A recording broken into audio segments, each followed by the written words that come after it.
Shalom saudaraku yang dikasihi Tuhan.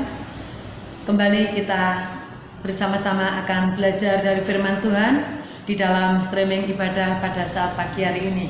Firman Tuhan kali ini saya berikan satu tema, yaitu berdiri teguh dalam iman. Sekali lagi, berdiri teguh dalam iman. Dalam 1 Korintus 16 ayat 13 sampai 14, demikian firman Tuhan saya bacakan. Berjaga-jagalah, berdirilah dengan teguh dalam iman. Bersikaplah sebagai laki-laki dan tetap kuat. Lakukanlah segala pekerjaanmu dalam kasih.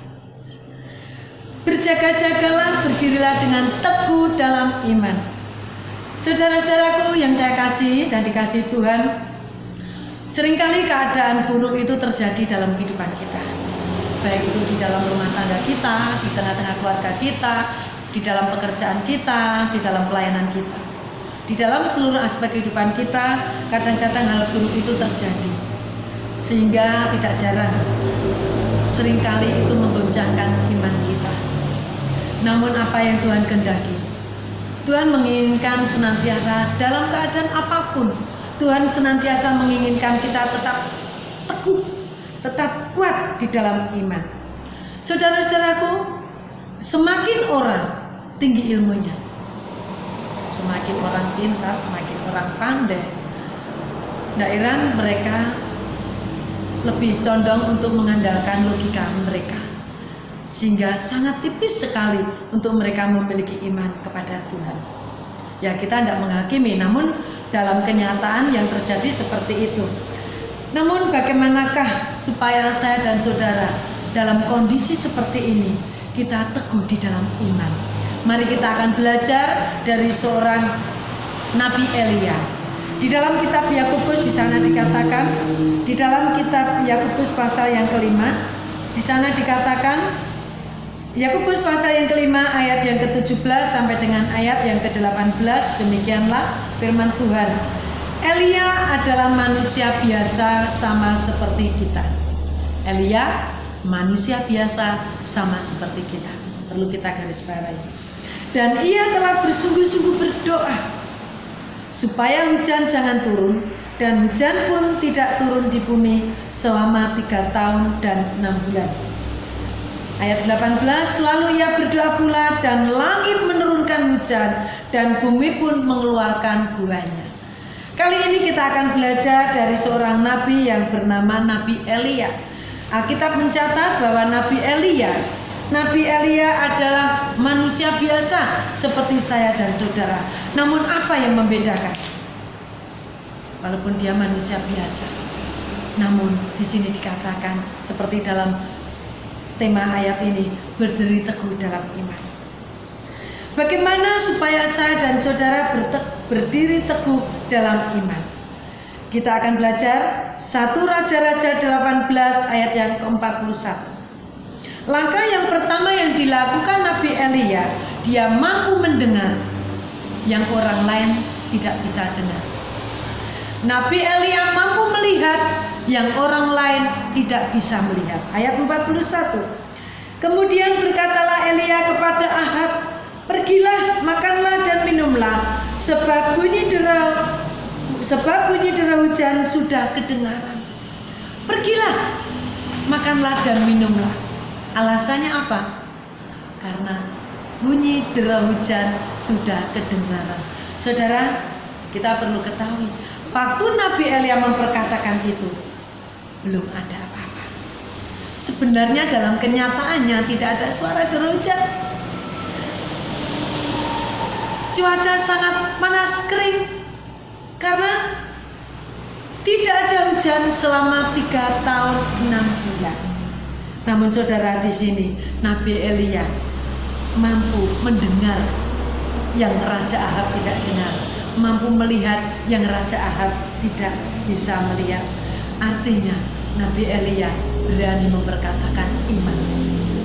Apakah dalam kondisi seperti ini, kondisi masuk new normal, di mana kondisi ekonomi juga belum normal, kondisi bersosialisasi juga belum normal, namun beranikah kita untuk memperkatakan iman seperti Nabi?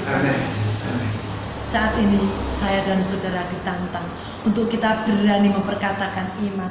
Memperkatakan iman artinya kita berani membalik fakta, berani memperkatakan yang positif dalam kondisi yang negatif. Itulah kata-kata iman. Yang kedua, ayat yang ke-42. Lalu Ahab pergi untuk makan dan minum. Tetapi Elia naik ke puncak gunung Karmel, lalu ia membungkuk ke tanah dengan mukanya di antara kedua lututnya. Lalu Nabi Elia naik ke puncak gunung Karmel. Gunung Karmel artinya kebun anggur. Elia naik ke gunung Karmel. Di sana dia berlutut berdoa sampai mukanya ke tanah.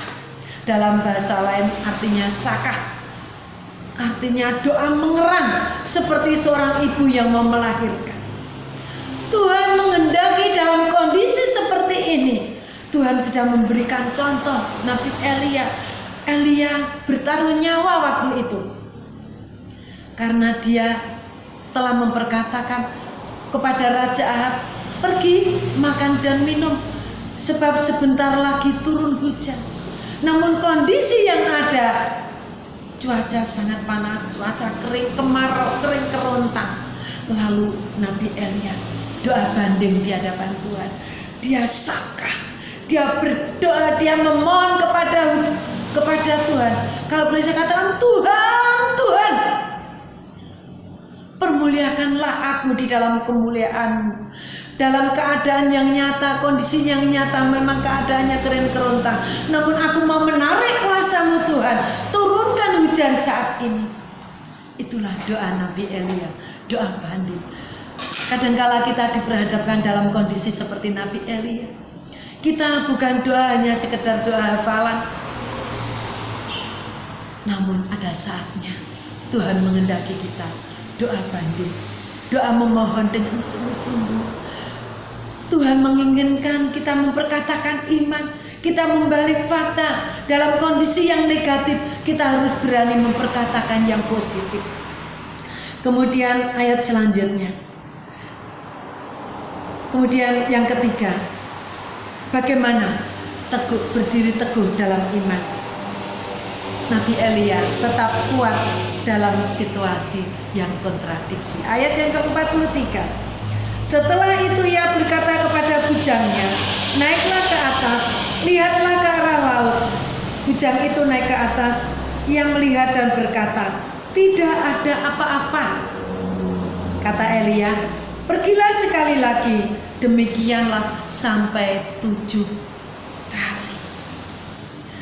Nabi Elia tetap kuat dalam kondisi yang sangat kontradiksi. Dia mempertahankan perkataan iman yang sudah disampaikan kepada Raja Ahab, sehingga dia berani melangkah. Sekali lagi dia juga memperkatakan iman kepada bujangnya, naik ke atas, lihatlah ke langit. Namun apa yang dilihat bujangnya? Bujangnya tidak melihat apa-apa. Sekali lagi kamu naik ke atas, lihatlah ke langit. Bujangnya naik ke atas lagi. Untuk yang kedua kalinya bujangnya tidak melihat apa-apa. Sekali lagi kamu naik ke atas, lihat ke langit. Mungkin kalau itu yang disuruh saya atau saudara, mungkin kita sudah, batin kita tidak karu-karuan. Bagaimana tuh ini Nabi Elia itu? Oh sudah dibilangin tidak ada apa-apa kok suruh naik lagi, suruh naik lagi. Tuhan menghendaki iman kita seperti Nabi Elia. Terus mencoba, bukan mencoba, kita melangkah, memperkatakan iman, sampai iman kita itu terwujud.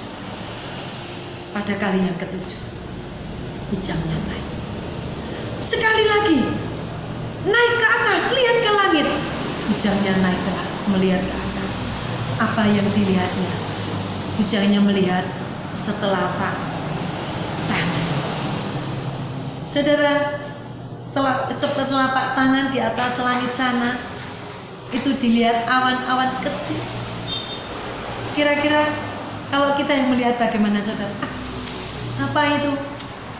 Cuma begitu saja. Nah, saudara, dalam kondisi seperti itu, Nabi Elia sangat yakin bahwa sebentar lagi pasti hujan deras. Sehingga apa yang dilakukan Nabi Elia? Dia tetap kuat dalam situasi yang kontradiksi. Dan Nabi Elia pantang menyerah. Sekali, 2 kali, 3 kali dia menatap dengan mata iman sampai 7 kali. Angka 7 adalah bilangan sempurna. Ayat ini menjelaskan bilangan sempurna. Tuhan menghendaki kita memiliki iman yang sempurna, bukan iman yang setengah-setengah, bukan iman yang 10%, 20%, 90%. Namun Tuhan menghendaki iman yang 100%, bahkan kalau perlu lebih dari 100%, 200%. Tuhan juga menghendaki kita melangkah bersama Tuhan, tidak setengah-setengah, secara sempurna.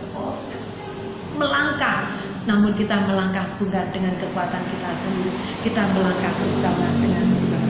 Yang kelima, Nabi Elia mempercayai perkara kecil, mempercayai awan setelapak tangan pasti akan turun hujan deras. Saudara, apa yang ada pada kita saat ini mungkin diumpamakan setelapak tangan kecil di tengah hamparan langit yang luas. Di tengah-tengah saudara menghadapi pergumulan yang begitu besar, saudara hanya punya sesuatu yang sangat kecil. Namun saudara, sesuatu yang kecil itu kalau kita sertai dengan iman, firman Tuhan katakan, jikalau kamu memiliki iman sebesar biji sesawi saja, kalau iman itu hidup, niscaya kamu sanggup memindahkan gunung. Gunung apa yang saudara hadapi saat ini? Mari kita pergunakan iman yang sebesar biji sesawi itu. Namun kalau itu iman itu hidup, iman itu sanggup menyelesaikan masalah kita. Lalu bagaimana respon Tuhan terhadap iman dan doa Nabi Elia? Ayat yang ke-45. Atau sebelumnya kita baca ayat yang ke-44.